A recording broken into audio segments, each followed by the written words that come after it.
The Illegal is a novel, a contemporary novel set in 2018 in two fictional countries about an elite marathoner who has to flee his country um, for reasons of rising ethnic genocide directed against the cultural and ethnic group to which he belongs. So he flees his fictional country, and he can no longer really pursue marathoning as an Olympic pursuit. Now he's running to stay alive, to earn money by winning little races that could give him food and shelter and help him dig himself out of a big hole he's found himself in as an undocumented refugee or stateless man in a rich nation that does not want him. So I'll open up with the first pages of the book, and then I'll read you another little section. Go home. The words came from the runner on Keita's left, white, and surely from Freedom State, limp brown hair flopping as he ran.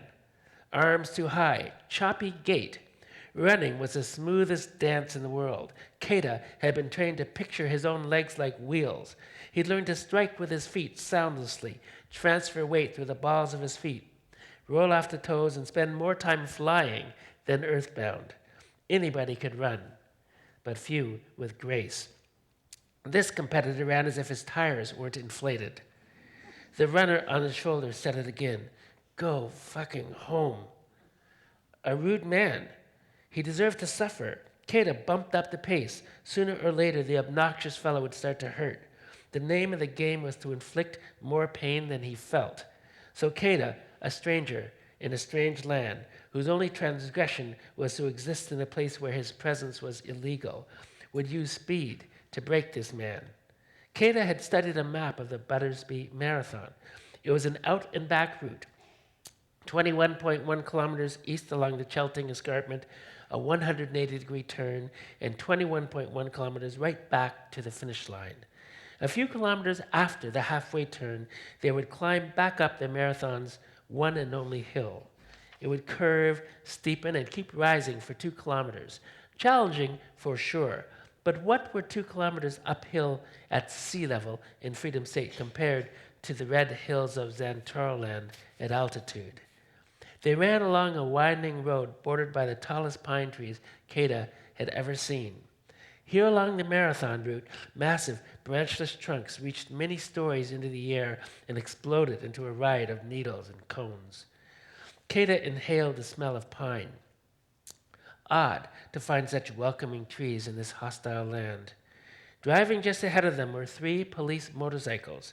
One carried a race official who sat facing backwards to keep his eye on the leading marathoners.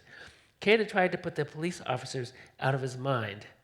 They would never suspect him, not in a race, not under their noses.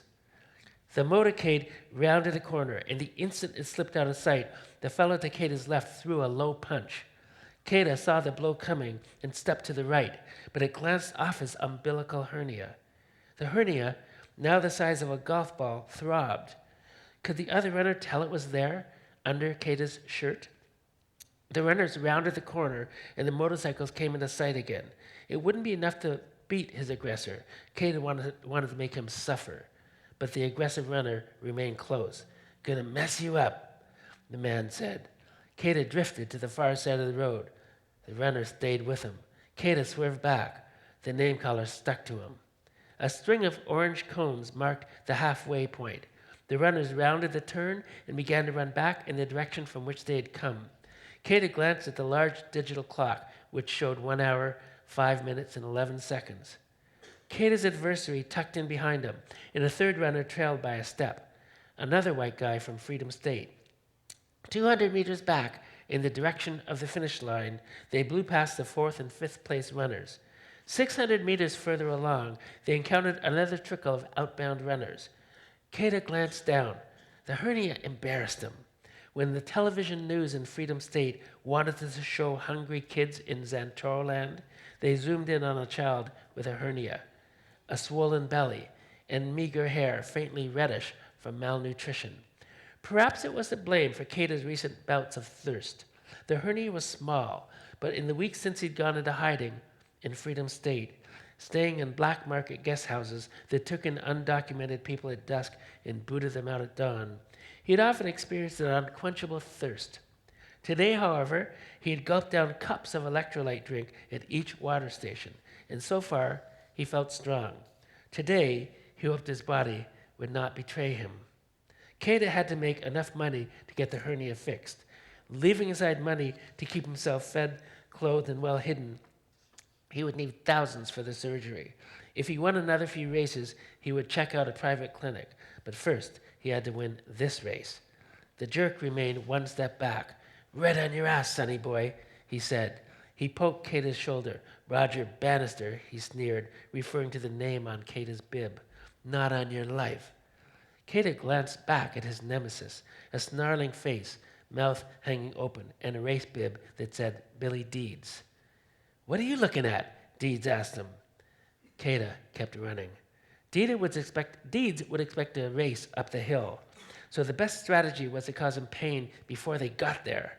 A kilometer before the hill, Keita picked up the pace and put on a burst for 100 meters. Deeds and the third runner stayed with him. "Is that all you got?" Deeds said, but Keita could hear the strain in his voice. Keita coasted for 200 meters and then attacked again for 15 seconds. He glanced over. Deeds was starting to slap the ground with his feet.